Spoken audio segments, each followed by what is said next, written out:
Bonjour, aujourd'hui on va décortiquer un sujet qui peut sembler un peu aride, mais qui est absolument vital pour toute entreprise internationale qui a un pied en Israël. Le prix de transfert. C'est un domaine, on va le voir, qui est assez complexe, mais qu'il faut absolument maîtriser pour rester dans les clous sur le plan fiscal. Alors, la question qu'on peut se poser d'entrée de jeu, c'est est-ce que cette gestion des prix de transfert, c'est vraiment un terrain miné?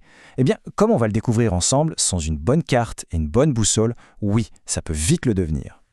Allez, on plonge dans le vif du sujet. Pour bien comprendre, il faut d'abord poser le décor. Le commerce international, par définition, c'est un casse-tête fiscal. Imaginez une entreprise en Israël qui commerce avec sa filiale aux États-Unis. Forcément, les deux pays veulent leur part du gâteau fiscal. C'est normal.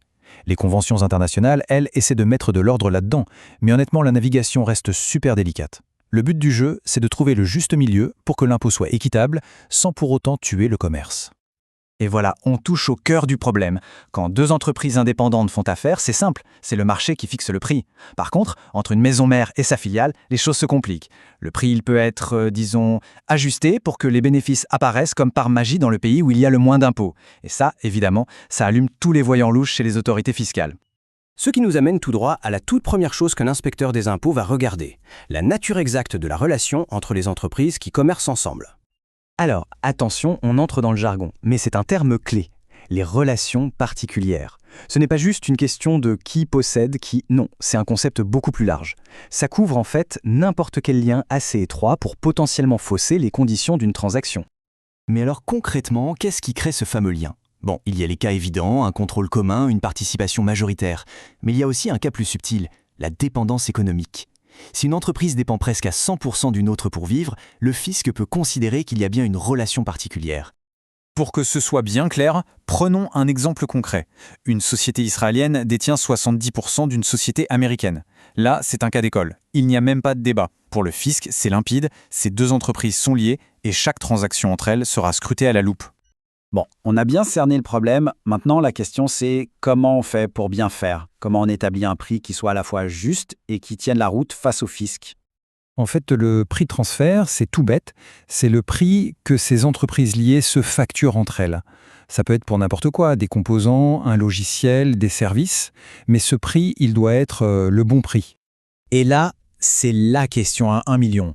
Le jour où le fisc frappe à la porte, comment est-ce qu'on prouve que le prix qu'on a fixé n'a pas été gonflé ou diminué artificiellement pour des raisons fiscales?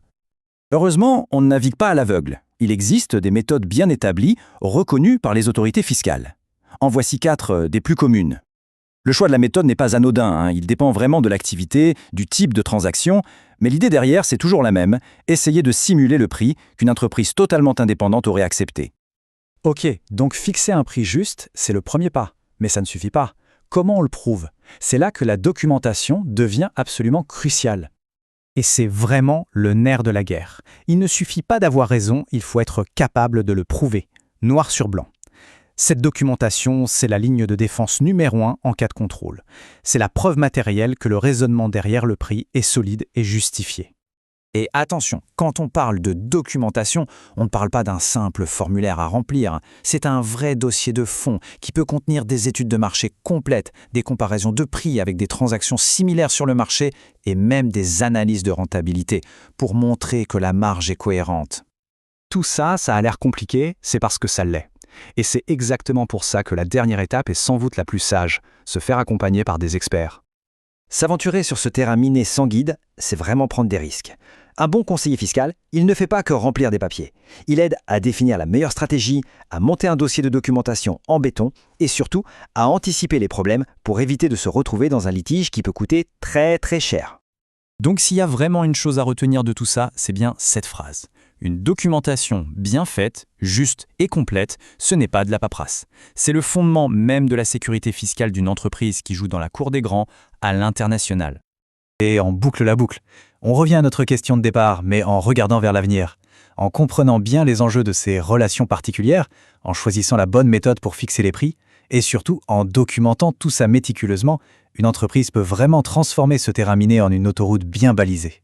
La question maintenant, c'est de savoir si elle est prête à relever ce défi.